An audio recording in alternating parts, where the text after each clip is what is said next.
Hey everyone, welcome back to Gilded Reviews. Today I wanted to do an early access review of Noita, the new pixel-based physics simulator from developer Noita Games. Over the last few weeks, I have been playing this along with some other indie games over on Twitch, and would love for you guys to come check it out. Twitch gives me the opportunity to answer questions about games live, play with the community, do giveaways, and take suggestions on what game I should review next. If anyone is interested in hanging out and talking about games, be sure to follow using the link down below. Anyhow, let's get back to Noita. For a quick rundown, Noita is a roguelike where you play as a mage. The idea is to search through randomly generated levels, collecting gold, killing enemies, and acquiring loot. At the end of each stage, there is a portal that transports you to a semi-safe area that has a small shop and a random upgrade. Once you die, you restart and try again. Now, I absolutely love this game. I have been following it since the pixel-based physics system caught my eye at E3 a few years ago. Basically, every pixel is simulated, and it's exactly as cool as it sounds. Fire spreads naturally, water evaporates, the ground can be destroyed, liquids are immiscible, hell, you can even pop holes in enemies or potion bottles and watch the pixels just fly out of them. It's all very cool and doesn't disappoint, even after multiple hours. I went into this game thinking this might be gimmicky and the only thing this title would have to offer. I was wrong, the enemies are varied, the levels are unique, and the way the wand system works is surprisingly addicting. Most of this is self-explanatory and I don't need to go into too much detail. There are different enemies on each level along with random surprises you aren't expecting.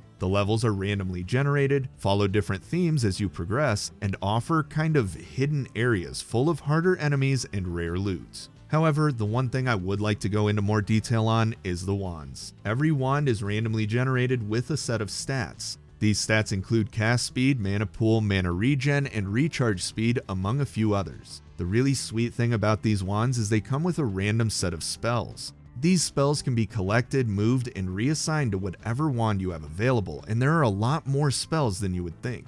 I do have a few small issues as well. First off, the RNG system can be frustrating. I have found some fantastic wands, it just happens once in every 20 to 30 runs, if not more. Secondly, the lack of progression from run to run leaves something to be desired. Not every roguelike has to have some form of progression, but having unlocks or the ability to level up individual weapons or skills would give people like me something to grind for. And my last small issue is the lack of bosses. They are not non-existent or anything like that, but currently I think there is only around 3, and 2 of them are more of a secret than something you need to pass in order to progress. Remember, this game is still in early access, and the small issues I have will probably get worked out over time.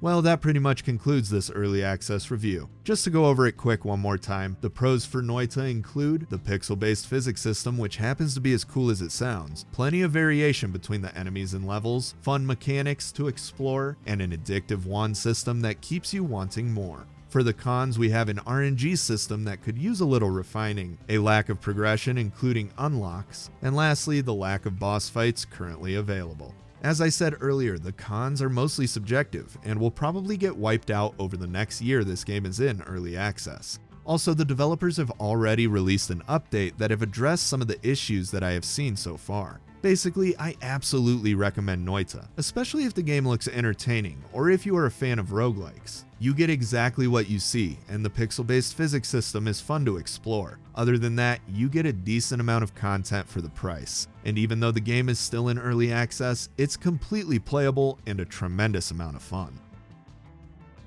Thanks for watching, everyone. I have had a surprising amount of fun this last week on Twitch and can't wait for next week. I think I'm going to be working my way through Greedfall. Anyhow, thanks again everyone, and as always, if you like the video, throw me a thumbs up, check out some of my other content, or consider subscribing. It really helps me out.